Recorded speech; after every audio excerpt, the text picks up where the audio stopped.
यश्च ददाति सर्व नमामि दानप्रियमिष्टदेवं नमामि सोमेश्वरं स्वतन्त्रम् उमापतिं तं विजयं नमामि नमामि विघ्नेश्वरनन्दिनाथं पुत्रप्रियं तच्छिरसा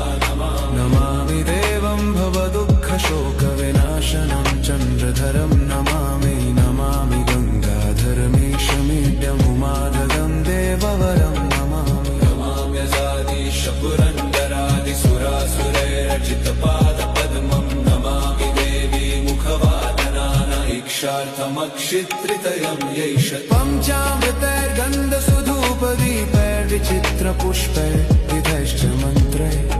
अन्नप्रकारैः सकलोपचारैः सम्पूजितं सोममहं नमामि